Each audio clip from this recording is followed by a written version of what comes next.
There we go. So welcome once again. And so this is our agenda, as I said. We're planning to finish by 9:30. And a little bit about NECIP, the National Education Committee on Israel and Palestine. It's a committee of the National Council on Canada-Arab Relations, or NCAR. And NECIP's work is educational to prompt better comprehension in Canada of the issues involved in the Israel-Palestine conflict in all its aspects. And NCAR, for those of you who are not familiar with the National Council on Canada-Arab Relations, it's a nonprofit organization. It consists of Canadians of diverse backgrounds, and we basically want to advance education on all these different aspects of the Arab world, both in the past and currently. And we do that by providing seminars, conferences, and workshops to the public. And we also have leadership training programs for students, such as parliamentary internships, and also to the public. So these are some of the ways that we do our educational programs. So moving on, I'd like to introduce Peter Larson. Peter is the chair of the National Education Committee of Palestine, NECIP, which is a committee of NCAR. In recent years, he had particular interest in human rights issues in the Middle East. And in fact, he has made several trips to the area, including the Palestinian occupied territories of the West Bank, Israel, Jordan, and Iran. I need you here. And I'm going to come back to this later on, but please do connect with us, both with NECIP and NCAR. I'll come back and talk to you about ways you can do that. But in the meantime, I will invite Peter to start on his presentation. You'll find it to be a very informative presentation, and he will be sharing some videos of interviews he's done on the ground with Palestinians who have lost their homes and their towns. And I think you'll find them very interesting and informative.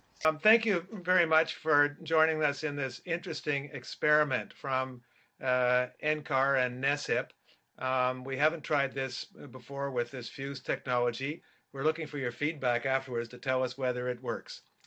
But I just want to start off by saying I see that from the list of people who are attending, there are many people with Arab names, and I suppose many of you are Palestinians, and so I always feel a little bit self-conscious about talking about Palestine to Palestinians, but you'll have to bear with me. I don't pretend to be an expert. I've been there 5 times now. I travel to Israel, Palestine. I take groups every year, and it occurred to me that I've actually now been, there were something like 500 Palestinian villages that were destroyed in the Nakba. And I realized not too long ago that I've probably been to at least 20 or 30 of them in different formats. And I thought it'd be interesting to put together a short video presentation on the destruction of Palestinian homes and villages. And the idea actually came to me when I was, this summer I read this book, My Promised Land, which is a book by an Israeli journalist named Ari Shavit. He's a liberal Zionist, so he doesn't like the occupation, but does want Israel to be a Jewish state. And his book covered a bit of the history of Israel. And one of the chapters talked about the massacre that took place in Lydda in 1948. And what made me think of it is that I was arriving in Ben Gurion Airport, and just a minute, how do we get my, there we go. There's Ben Gurion Airport up there, and here is now the new Jewish town is called Lud, but Lydda was the Palestinian name, and the airport is built on top of it. And it occurred to me that the destruction of Palestinian villages has gone on for a long time, and there are homes now under the Lud airport, or the Lydda airport. It's now called the Ben Gurion Airport. So tonight, what I'm going to do is I'm going to give you 6 different examples of places. I said I've probably been to 20 different places, but I'm going to start off in Jaffa. Then I'm going to take you up to Safuria, a town in the Galilee. Then we're going to go down to Canada Park, where there were 3 Palestinian villages were destroyed in 1967. I'm going to go over into the Jordan Valley here. Most of you know, but remind me, forgive me if I explain that the Jordan Valley flows from the Sea of Galilee down to the Dead Sea. And this is called the Jordan Valley. And I didn't, before I went to visit there, I didn't know that the reason why this is called the West Bank is because it's the west bank of the Jordan River. Obvious to people who come from there, but for people who don't come from there, it's not so obvious. Then I'm going to go down to El Araqib, which is in the Negev, and look at the destruction of a Bedouin village down there. And of course, I'm going to refer to, but I don't have any pictures from Gaza because I've never been to Gaza. It's very difficult to get to Gaza, as you know. And then I'll draw some conclusions.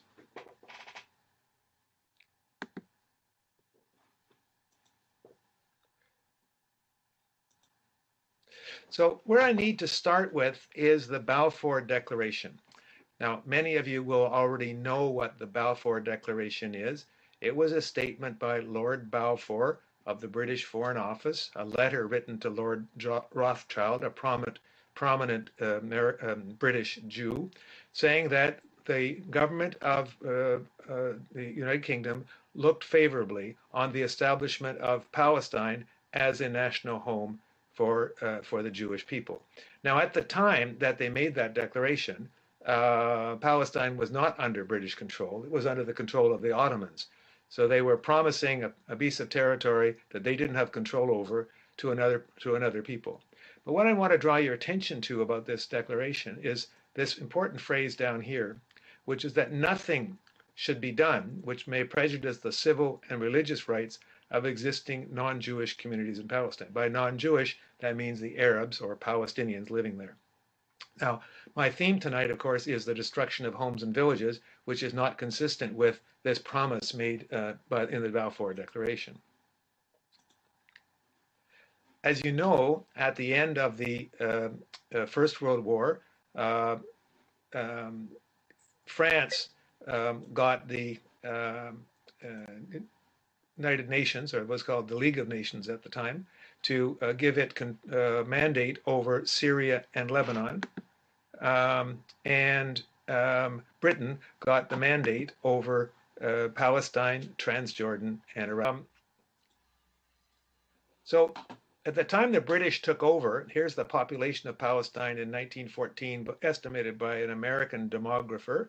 There were about 800,000 people living there.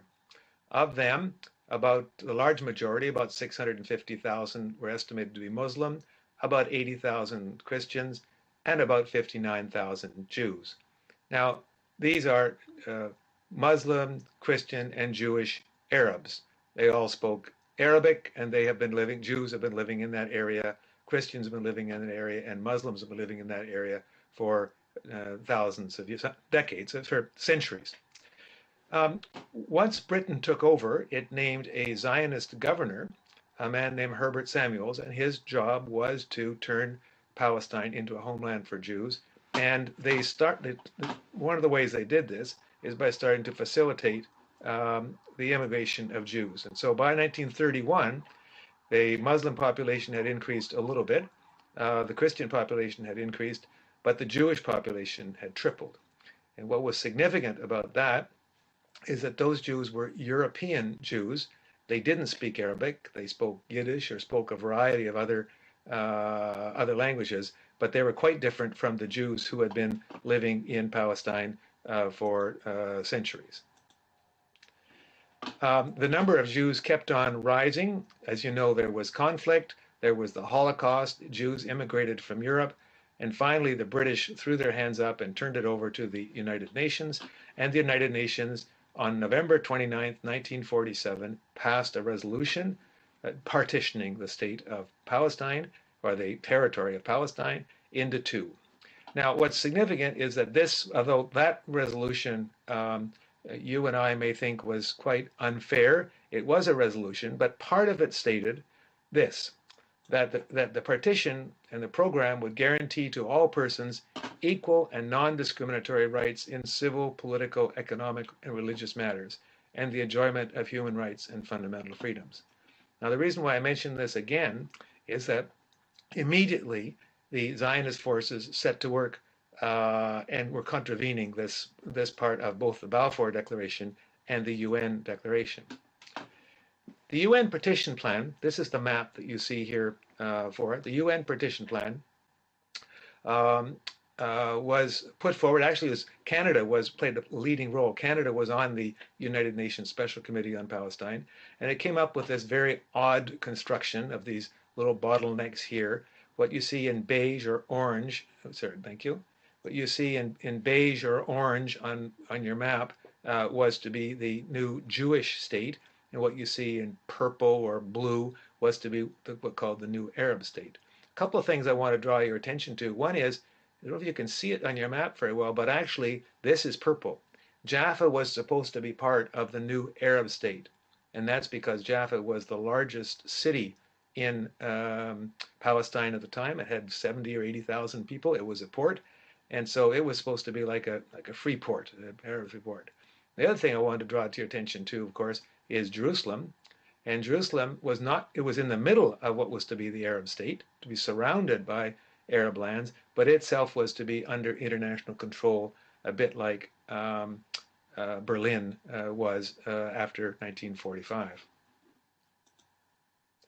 Now, notwithstanding the fact, here we've got to look at Jaffa, as I said, was supposed to be part of the new Arab state. And here is a picture of Jaffa today. This is the picture of Jaffa today. You can see Tel Aviv off in the background. There is a beautiful beach here in the front of Jaffa. And this is a picture of the very same spot on Jaffa in 1948. Now, the significance was that Jaffa was a Arab town, and in 1948, it was almost completely destroyed. And you'll see here, this building here is the same building that you see here that looks fairly modern. Now, this building is fairly significant, and I'll show you why in a second. This building is now the Etzel Museum in Jaffa. It's actually subtitled the Museum of the Liberation of Jaffa. And if you look here, this is, I've been inside, I take pictures from various of the panels that are inside the museum, but they explain very carefully how the day after the UN vote, on the 30th of November 1947, Etzel, that is to say the Irgun, moved from defense to offense against Arab gangs. Now, put that in sort of plain speak, what that means is the day after the UN vote, the Zionist militias started to drive Palestinians out of Jaffa. Jaffa was not supposed to be part of Israel. What I do now, having talked a little bit about Jaffa, I'm now going to go up to Safuria. Now, Safuria is a village up here in the Galilee, and what is significant about Safuria is that it was a Muslim town, a predominantly Muslim town in the Galilee, and it's just north of Nazareth. And Nazareth was then predominantly a Christian town in the Galilee. And why I'm insisting on religion is because when the Zionist forces were carrying out ethnic cleansing operations in all this area here and driving people up into Lebanon and driving them to Syria and into Jordan, they had a problem when they came to Nazareth because Nazareth was a Christian town, and they were very worried about what the implications would be for Israel's support from the West if they carried out ethnic cleansing in a Christian town.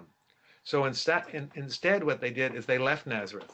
They left Nazareth and did not ethnically cleanse Nazareth and went around it and went up to Safuria. And they did do ethnic cleansing in Safuria. Now there's an interesting story around that because today Nazareth is the largest Palestinian town in Israel. And it's the largest Palestinian town in Israel because it was a Christian town. But because it was a Christian town, lots and lots of Muslims who didn't go to Lebanon or Syria or Jordan flocked to Nazareth. Nazareth got a huge tent city around it. So today, Nazareth is the largest Palestinian town in Israel. It is a predominantly Muslim city, and that's because it was a Christian city. But we went up to Safuria and got to meet a man named Abu Arab. Abu Arab took us to Seforia. Now, he's got a very interesting story because he was driven out into Lebanon, and then his sister died. And so his mother wanted to return to Israel. So they ended up sneaking back into Israel and hiding out, what became Israel, hiding out for 6 months. And they're not allowed to return to Seforia, which is the town they're from. And he's showing us on the map here, he is showing us a picture from 1935. There's a map here. You can see lots, you can't see it very well, but you can see there are buildings there. And he showed us his house was right here. And if you look up here, you can see there's a castle up on there's a monastery up on the hill, and we can see that in the picture down here. So we're standing actually in the only place he's allowed to go, which is in the cemetery of Seforia. And so he took us to Seforia and showed us around. And we had talked with him for 15 or 20 minutes. He talked about his experiences. And then I asked him a very simple question. I said, Abu Arab, what do you think the answer is? Do you believe in a one-state solution? Do you believe in a two-state solution? What do you think is the best way to go? And he laughed and he told me exactly what he thought, and I'm going to show you what he said. بتفضل حق الدولتين ولا شو انت؟ دولة تنتين ثلاثة أربعة خمسة. انه شو بدك اياه؟ أنا بدي يرجعوا اللاجئين والمهاجرين بصير سلام. That's what he wants. مين يحكم. Doesn't care who wants to be in rule. Only I want to see all those refugees, those displaced people to be back to their property and land. I don't care about one state, two states, three states, what flag you are raising, whatever the name of the state, only to have the rights for those people to come back to their property. Now, that was Seforia. I now want to take you to Canada Park. Okay, so Canada Park is this bubble that you see in the middle of the map.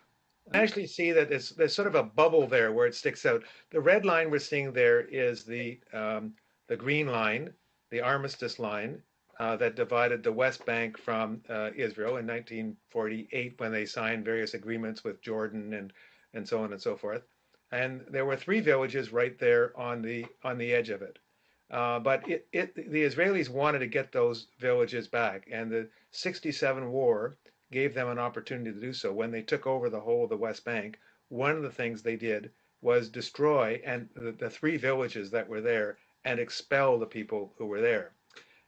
And on top of the villages, they built a park. And a number of you will have heard of this. This is called Canada Park because a number of Canadian people, many of them Jews, not only Jews, contributed money to plant trees. So they planted trees over these 3 villages to hide the villages.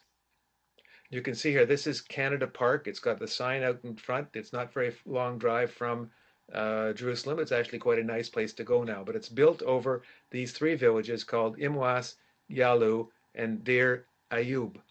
Everywhere there are lists of the donors who've contributed, and I was struck by this one. The city of Ottawa is apparently, according to this sign here, is a donor. Now this is very interesting because according to the 4th Geneva Convention, the destruction of civilian homes in occupied territory is a war crime. So the destruction of the 3 villages is a war crime. And the city of Ottawa, it would appear, has contributed financially to a war crime. So we've actually got a small effort going on here in Ottawa. We're approaching the city saying, is it true that you gave money? And if it is, do you think it's appropriate? Now, the answer we have so far from the city is they didn't give money. So then that leads another option. If they didn't give money, we would ask the city if they'd like to ask the Jewish National Fund to please take the city of Ottawa's name off it. And I know a Palestinian Canadian who had a friend, this man in the picture to the right, who lives now in Haifa, but who came from Imwas. Canada Park, which is actually in the occupied West Bank and on the Latun Promontory. And I'm here with Haider, who was born there and lived there until the age of 14. And this lovely park, which is now accessible to the citizens of Israel, has been funded in part by the community of Toronto, by people like Elizabeth Comper, Jerry Schwartz, and Heather Reisman, well-known Canadians. But what was here when you were 14? Actually, I was born here. There was a village. Our village was called Amwas, and we had neighboring villages, Yalu and Beit Nuba. The three villages were completely demolished by the Israeli army after occupying this area in 1967, after the June 5th, 1967. And that's because the villagers were attacking the Israelis? No, actually we didn't have anything to protect even ourselves, to defend the village. And they immediately, just after starting the war, they conquered the villages and occupied the whole area immediately. There was no one to protect us, and we had to hide inside the Lateran monastery to save our lives. So the fighting took place here, and the town got destroyed during the fighting. Is that right?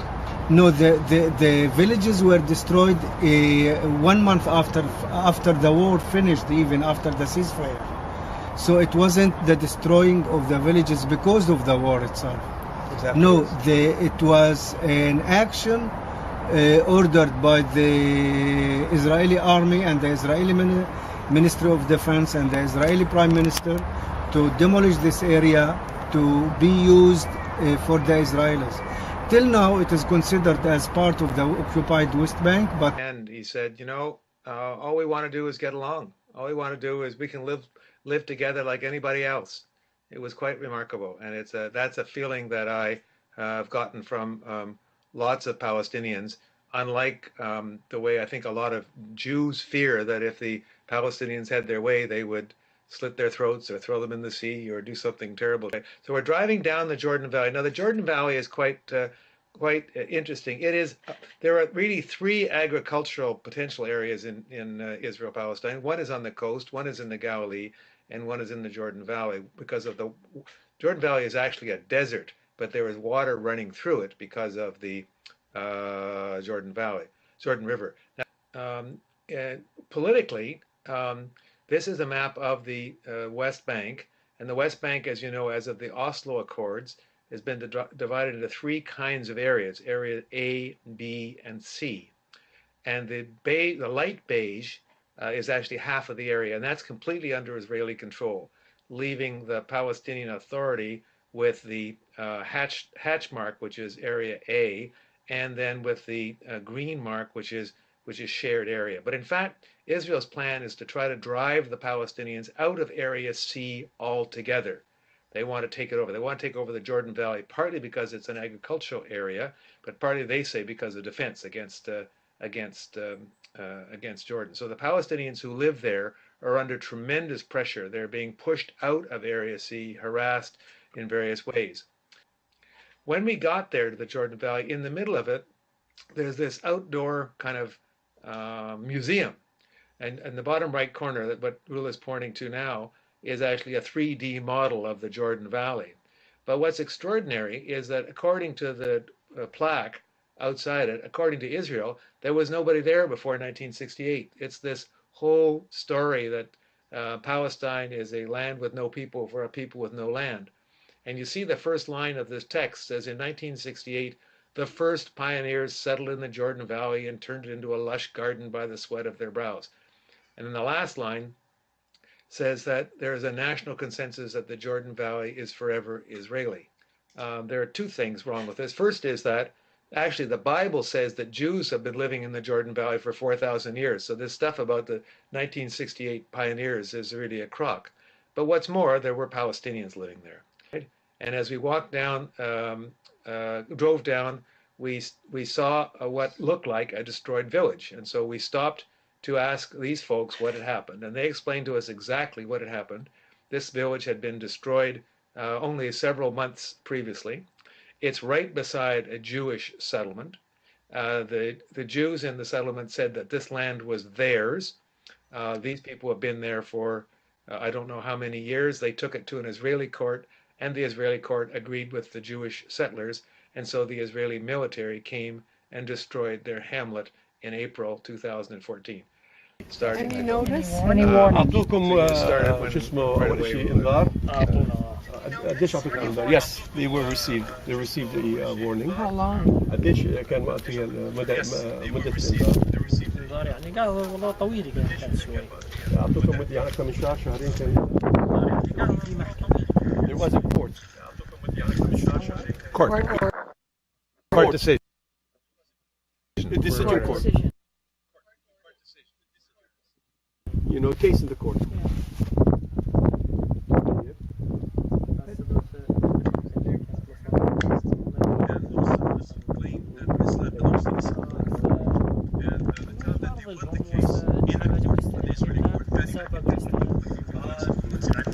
It was NECIP claimed that they were here since 1 year. But what happened that the other side, the other lawyer of the they won the case in the court, failure Israeli court. to get the order from the It was in the Supreme Court in Jerusalem. They won the case. demolish the community. Demolish. But those people appealed to the court that they have to stop because they claim that. So you get a bit of a flavor. We didn't know this was not a village we were going to. We were driving along, and Mohammed, who's their driver there, said, look, there's something going on over there. Let's go take a look.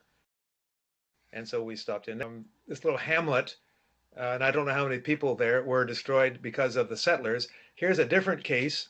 Here's a different hamlet where their area has been declared a firing area. So you see the sign there. It says danger, firing area, entrance forbidden, right outside the village. This is where these people are trying to graze their goats mostly. And this one is on. For the first minute or so, I'm afraid there's a lot of wind and you cannot really understand what he's saying. Omar is a young guy. He's in university. You can play it. He's in here helping his family. We turned up there. He came over to see us and explained to us a little bit of what had happened.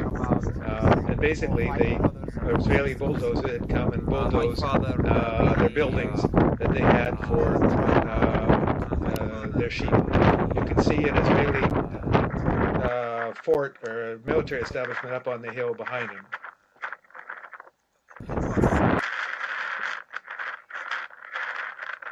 That's the military establishment.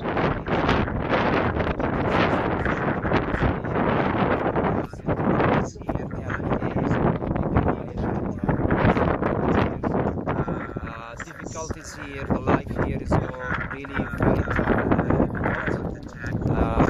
Since we have different type of Israelis after they come here. Can you tell me what I'm seeing up there? Can you tell me what I'm seeing up there? Just explain to me what I'm seeing. Over there? Yeah, that's a settlement up there.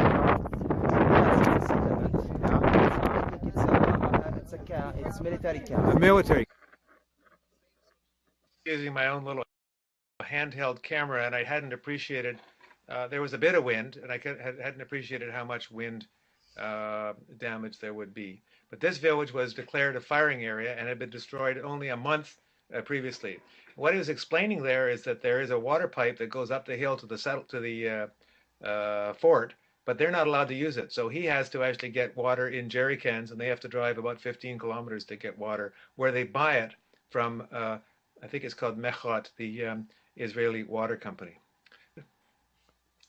So having finished then in the West Bank, we're now going to go down to El Arakip. You can see it in the bottom of the screen there.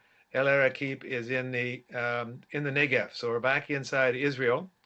And this is the whole story of the Bedouins, which is a very, very difficult question. El Arakip has been destroyed over 60 times, including this summer during an attack on Gaza. Next, what you've got to understand, really just so you can circle that whole bottom cone on the map, is the Negev Desert. Now, what is sort of interesting about this area, first of all, in 1948, when Israel was created, there were basically no Jews there. There were no Jews in the Negev, or maybe like a handful, half a dozen or something. It was populated by Bedouin Arabs, and some of them were nomadic, and some of them were semi-nomadic, and a few actually lived in Beersheba. They were settled in Beersheba. The reason why Israel has this very peculiar form, or why Palestine had that very peculiar form, was so the British could have an access to the sea down at Aqaba. That's a strategic access to the south there. But for Israel, this was a huge problem because half of Israel's territory was filled with Arabs, no Jews at all. And furthermore, it had long borders with Egypt and Jordan, which made it strategically a very big threat. So what the Israelis did is they gathered up all the Bedouins and they put them in basically a concentration camp. They call it the Siag, just to the east of Beersheba. And they held them there for about 40 years.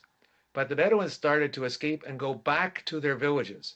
And this NECIP is a traditional village, and people have gone back to NECIP. And Israel calls them infiltrated. Israel has nationalized all the land, says now it's our land, not your land. So NECIP has existed for 80 years, but in the early 50s, as I said, Israel forced the Bedouins to leave and said it would just be temporary, but it wasn't. And in the 90s, the villagers started to come back to their towns. Israel tried to stop it. They sent airplanes. They used Roundup to try to destroy the plants, the wheat fields. They used JNF funds to create a forest. In fact, more Canadian money has gone to do a forest. They used tractors to uproot the wheat sprouts and plant eucalyptus trees, which have no economic value. And they sent heavily armed police and bulldozers to destroy the entire village over and over again. Now, I have never seen this happen, but I do have here a very short clip from a documentary called Unrecognized in the Negev.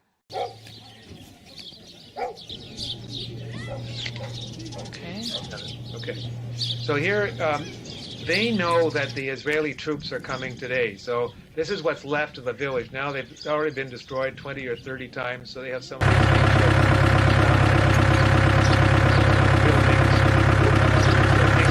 They're all gathering up their belongings to leave. But they stay and defend their buildings and houses.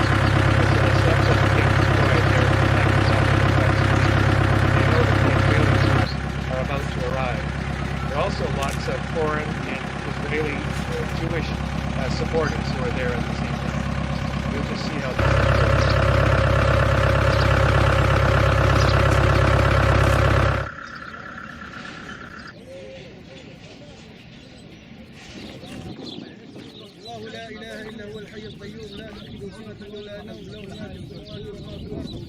And you can see some of the foreigners, the solidarity activists there.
The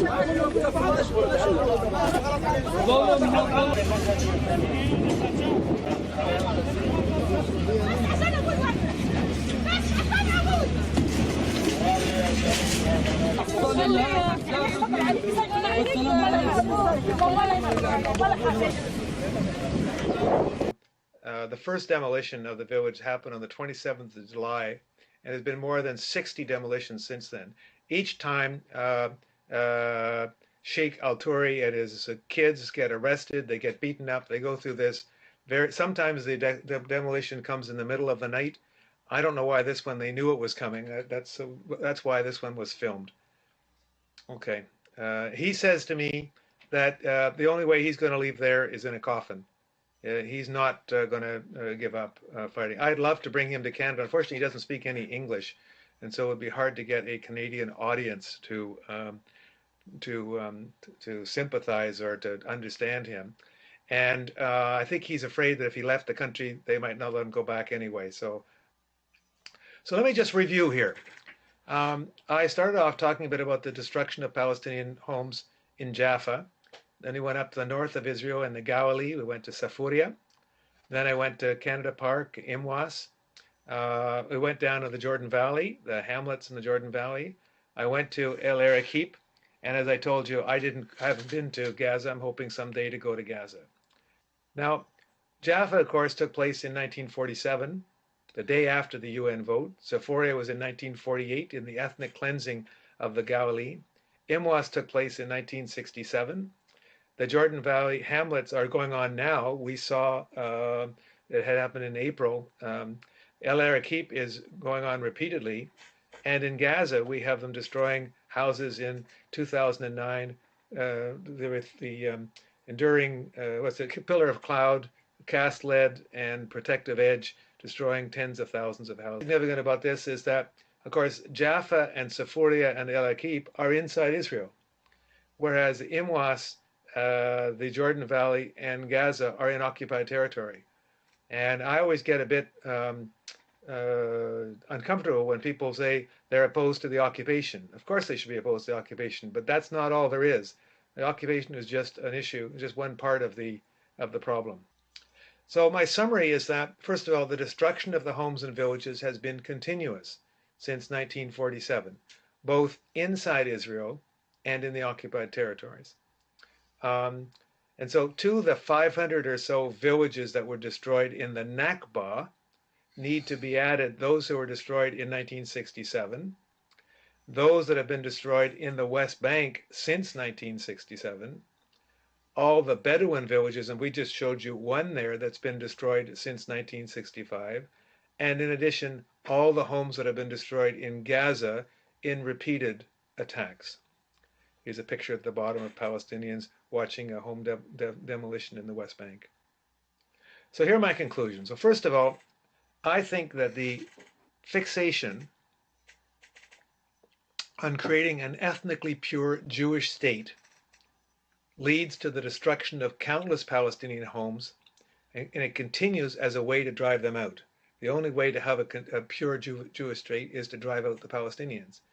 And that means the Palestinians have always been resisting, and they continue to resist, and they don't have any alternative, so they will continue to resist. It's going to end in one way or the other. It's going to end either when Israel is ethnically pure, because there are no more Palestinian houses, and the Palestinians are all dead or expelled. That's one possible solution. The other possible outcome is when Israel agrees to give equal human rights for both Jews and non-Jews in Israel. And at that point, the state may or may not be called Israel. It won't threaten Israelis, but it will no longer be a Jewish state. The last slide. And in my view, then, the conclusion is the root of the problem is not the occupation. The root of the problem is not the wall. The root of the problem is not the settlements. The root of the problem is the idea of a Jewish state itself. So yes, thank you very much, Peter, for an informative presentation. Thank you to those who attended today. I'd like to invite you to stay in touch with Peter and NECIP and his team. You can see Peter's blog on CanadaTalksIsraelPalestine.ca. There's also a Facebook page by that name. You can go to our website. I invite you to check out our website. We have lots of useful information there. Check out our Perspectives magazines. We have a media team that curates every day opinion pieces and analysis on Palestine and the entire Arab world and Middle East. So a great educational resource. Please check it out and use it frequently. Please share these resources with your friends and network. Become a member. Become a supporter of the work we're doing. We'd like to do a whole webinar series actually to continue this kind of presentation. So if you'd like to donate towards more webinars, towards more work by NECIP on Israel-Palestine, we encourage you to do so because we are 100% member driven.